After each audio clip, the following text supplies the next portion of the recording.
Hello there, good morning. Welcome to another edition of Knox to Nuggets. My name is Oluwayomi. It's such a joy to come your way this very beautiful Easter Monday. Wow, what a day to be alive. And thank God for Easter. That's the summary of the Christian faith. Without Easter, we are totally nothing. Thank God for Easter. It's such a joy to come your way this beautiful time. I hope you've had a good rest. And for many people, indeed not all, today is a public holiday. Yesterday when I sent out a broadcast to say tomorrow is public holiday, someone said, no, Yomi, it's not public holiday with me. So yes, for everyone on the front line, everyone who is an essential worker, I know it's not a public holiday with you, but I know that even in this season, God will give you a testimony. That's the truth. I had a good time yesterday in church. I hope you did as well. Thank God for Easter. It was so beautiful to sing those songs again. He's alive again. I mean, all those songs that just re-echoed the essence of our faith. It's such a joy. Thank God. And thank you to everybody connecting with me online right now. Thank you for giving me this share of your time. And for that, those I will watch later, thank you so much. Please, like I will always say, like, comment, share. I want to hear from you, and let's spread this word together. Whether you're on YouTube or Facebook, subscribe so that every time I come on, you will be notified. So, welcome to the Easter Monday broadcast of Knox to Nuggets. What are we talking about today? We're still continuing that same thing about financial independence. Now, you might be wondering, Yomi, have you not talked about money enough? But let me ask you something. Have you wondered why the only thing God compared to himself is money? That tells you the power of money. He didn't say you cannot serve God and man. He didn't say you cannot serve God and clothes or and house or and health or anything. So you cannot serve God and mammon, money together. And he says the love of money, not money. The love of money is the root of all evil. That talks about the power of money. And when you can get money sorted, you are truly sorted. So that's why we're talking about financial independence again. So let me just back up a bit. What's financial independence? Now, this means different things to different people.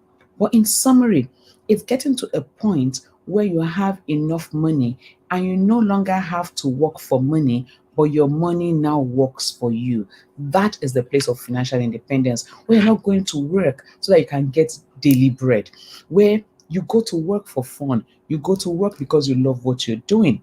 You have a business and you go and you run it because you can see the value your business is adding, not about what money is coming in. You're not looking for that job or that business to give you money before you eat, because you've gotten to the point where your money is working for you. That is financial independence. And I recall last week we looked at the Robert Kiyosaki's cash flow quadrant. I will try and put it up again so for those who didn't see it last week to see it again. Now, the cash flow quadrant simply says it talks about the S, the E, the B, the I quadrants. So I'm going to show it to you in a moment so you can see what I'm talking about. And when it talked about that, and then it says, now, so that's it. So you can see the E, the S, the B, and the I. In the E quadrant, you have a job, you're an employee. In the S quadrant, you are self-employed. Now you have a job in the E, but in S, you own a job. In actual fact, the job owns you.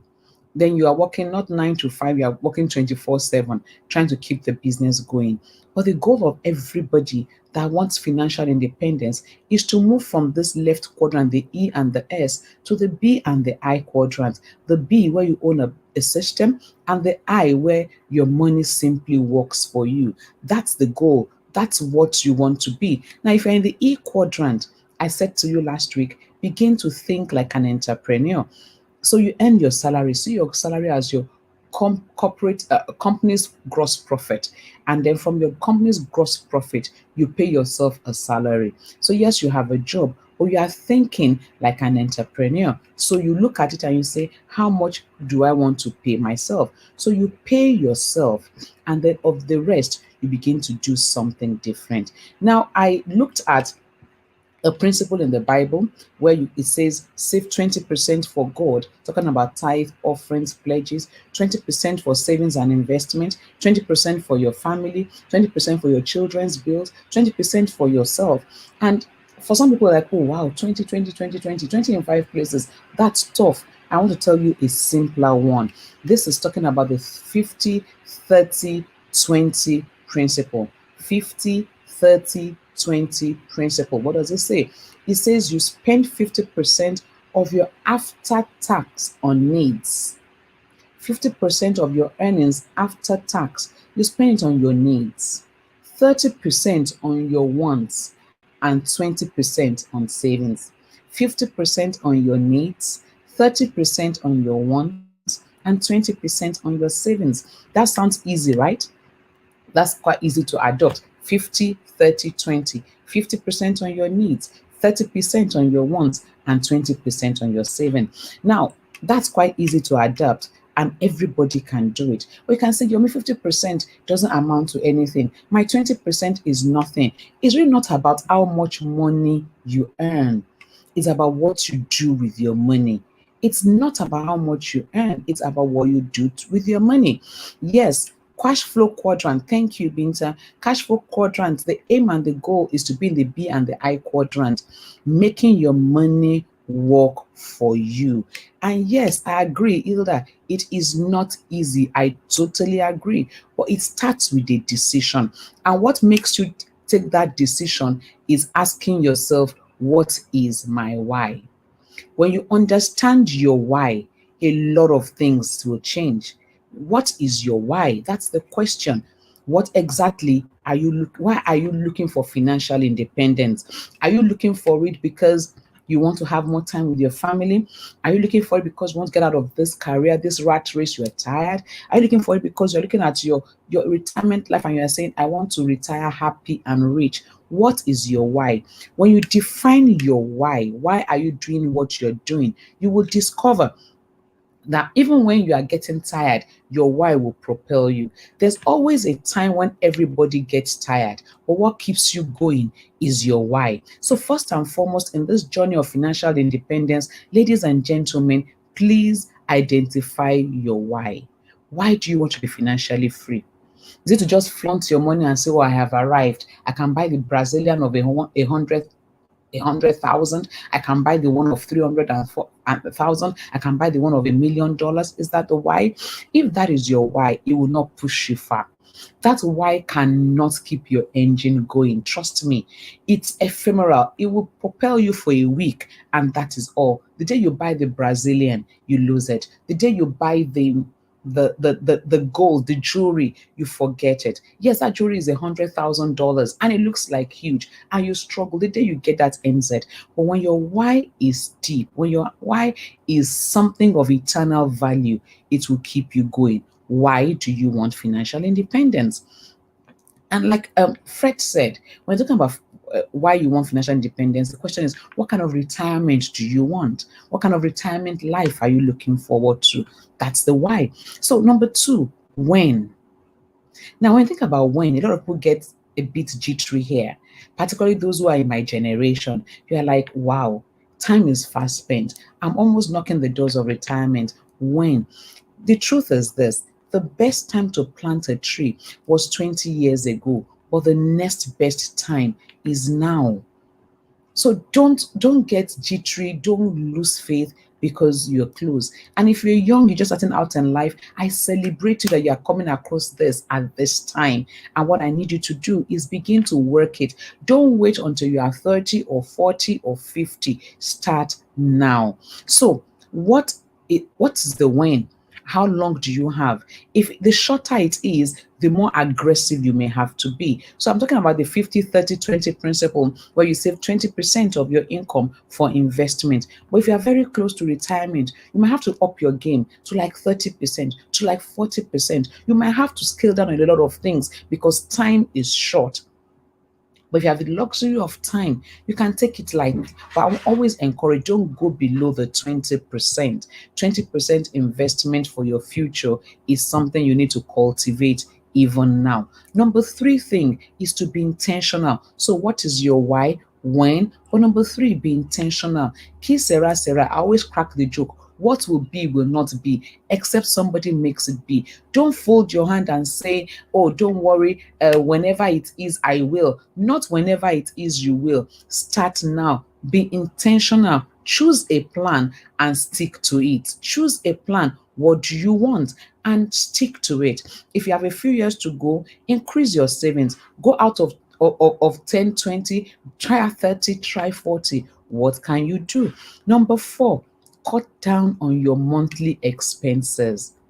Cut down on your monthly expenses. Now, to cut down your monthly expenses, I said, but I don't understand what I spend money on. Before I blink, the account is empty. It's true, but you know what you need to do first? First and foremost, begin to write down what you spend your money on. You can, I mean, and you know, technology has made it easy. There are many apps you can download either from the Apple Store or from the Google Play Store, from whichever one. You can download many apps that can help you with your financial planning. You can write down everything you spend and you can password it. Yes, I know your children probably play with your phone. You're afraid you may lose your phone. Password it. But take a decision to write down everything you spend. Or if you want to be the old school, it's fine. Write it down. Have a notebook. Put it in your purse. Anything you spend. So you buy a cookie, write it down. You buy gas, write it down. You buy a dress, write it down. Write everything, every single thing that you have, write it down. When you do that for 1 week, stop and look at what did I spend money on this week. You'll find the areas you can cut. Or you can look at the end of a month, what did I spend money on this month? You can find what you can cut. At this point, I want to show you a video. And my prayer is that this video will not be your story. I want to show you this video. So this guy has earned 500,000 naira and see what happens to him. Come with me. Yeah, yeah, yeah, yeah, yeah, yeah, yeah, yeah, yeah, yeah, yeah, yeah, yeah, yeah. Hey! That's yeah, yeah, yeah. And the money kept going. Yeah, yeah, yeah. And the money kept going. And before he knew what was happening, what he thought was huge at the beginning of the week when salary was paid as emptied. But if he had been planning his expenditure, he will not be shouting ye. He will know exactly what is about to spend. He will know what is expecting and he will know what to do. So don't wait to shout ye at the middle of the month when it's all gone. Don't wait to start shout ye at the 10th of the month when it's all gone. Begin now. Be very intentional. Choose a plan. Stick to the plan. Cut down your monthly expenses. I agree it is hard, but it is actionable. If you can track down your expenditure, you will be able to cut it down. And then number five, increase your income. Now, this is the part a lot of people are weary about. How do I increase my income? You know me, the truth of the matter is I'm a salary earner and I've got to be loyal to my employers. I cannot spend their time chasing other things. But guess what? You have spare time. You don't work 24/7. So when you close at 5 or 6 or 7, what do you do with your time? In trying to increase your income, you may need again to cut down on the movies you watch, on the telemundos, on the tinsels, on the various programs that you watch that take your time. You can cut down on them and use that time for something productive. If you spend all your time on watching films, you know the truth? The people who you are watching are actually earning their income. Have you thought about that? That it's in entertaining you that they are becoming rich. So each time you watch that film, you are enriching somebody. Each time you watch that movie, you are enriching somebody. But they're giving you value. You have time to relax, to laugh, to play with your family. It's the children's belt. You watch different things with them and you have fun. So, yes, they're exchanging value for your money. Can you think of what you can do with those timeouts? Number six, have an investment plan. Remember, I said last week at the best repetition, savings is the lowest form of investment. Don't gamble with your savings. If you don't know what to do, engage an estate planning expert or an investment manager.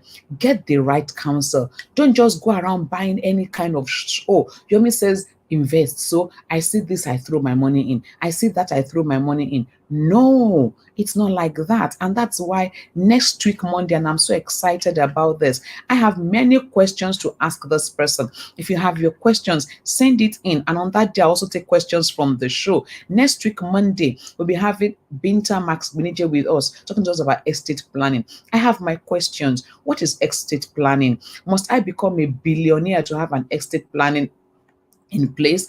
Who do I need to talk to? How do I go about it? Can I start with my my cobbles and my pennies, or must I wait to have the huge investment?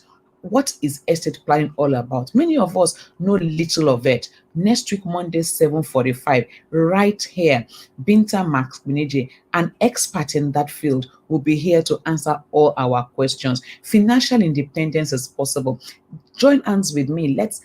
Let's educate ourselves. Let's learn. And we're going to be looking at various areas of businesses. I have a dear friend and brother coming on talk about agriculture later in the month of April. I'm going to be talking about different things, garment making, all the small businesses you can start, whatever it is, all those areas of business that have gotten you a bit scared. We're going to visit every one of them. Number 6, which is what I said, have an investment plan. Don't miss it. So I want to round off today, but I'll round up with very quickly running through 12 habits that will set you on the journey to financial freedom by Matt Danielson. It will lift out 12 habits. Listen to them and see which one falls for you. Number 1, it says set life goals. Yes, thank God for financial goals, but financial goal is not the ultimate. What's your life goal? What kind of a life do you want to have? I mean, somebody said, and I want to say it here, he said, create your own good luck. Life is not about luck, it just happens. There's a God side, there's a man's side. Create your good luck. Set your life goals. Number 2, make a budget. Now, if you have learned to track your expenses, you can make a budget. You can say, I spent so much on gas last month. What can I do to reduce how much I'm spending on gas this month? You're thinking about it and you're writing it down. You can decide, okay, so how much did I spend on groceries? Did I have any wastages? What can I do to reduce the amount I'm spending on groceries and still have a very wonderful family? Have everybody excited about what they're eating, they're drinking, they're having fun. Then number 3 says pay off the credit cards in full. Now, for those on this side, you might not really be up on credit cards, but it's catching up here too. But in the developed world, it's so huge. Credit card, they just swipe the card and keep going. I remember one day I went into a store and somebody was trying to buy groceries and brought out a credit card. And I think the cashier had been wondering and saying it to her, so she couldn't hold it. Said, ma'am, why are you using the credit card to buy cookies? And lady said and said I wanted it. And it struck me. Why are you using credit card to buy cookies? Pay off credit cards in full. Create automatic savings. You can have a standing instruction to tell your bank salary is paid on the 25th of the month. On 26th, remove X amount into so and so account for me. So it just takes out of your salary immediately. Start investing now. When I put that money aside, invest it and watch your credit. Now, credit rating might be new here, but abroad is huge. When you want to go on a mortgage, you look at your credit rating, and that tells them how high or how low your interest element will be. And then learn to negotiate. The fact that they said that thing is 20 grand does not mean you have to pay 20 grand for it. Negotiate. If you can give it to me at 20 grand to pay over the next 3 months, can I pay 18 and pay immediately? Can I pay 16 and pay immediately? Time value of money. Negotiate. Continually educate yourself. Financial education is key. Keep educating yourself. And the one thing I read, and it's huge, is have proper maintenance. Don't let that table fall off completely and then try to replace it. No, begin now to maintain the little things around you. Those are little holes that take out your money. When a chair has lost a screw, get a screw and tighten it back. Don't wait for the chair to break completely and then you have to replace it. And then learn to live below your means. Get a financial advisor. So you need to be here next week, Monday, and then take care of your health. You will save yourself so much on hospital bills if you eat right, if you drink a lot of water. There are little things you can do to keep your health sound. And one of these days on Knocks to Nuggets, we're talking to a medical expert or a nutritionist. I'll talk about how to maintain our health. Those 12 steps will not solve all your money problems, but indeed, it's a good place to start. The path to financial independence is not a get rich quick strategy. To become financially independent, create your own good luck. Pay yourself first. Start as early as you can. Cut down on your expenditure. Keep your eyes on the goal and be assured that you will succeed. The key is then to keep educating yourself. KEY.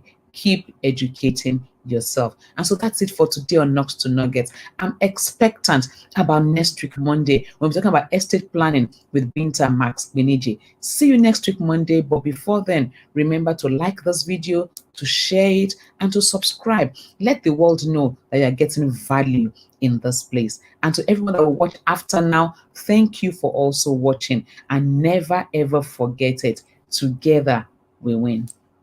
God bless you. Enjoy the rest of your week. Please rest today. It's a holiday. Have fun. Bye for now.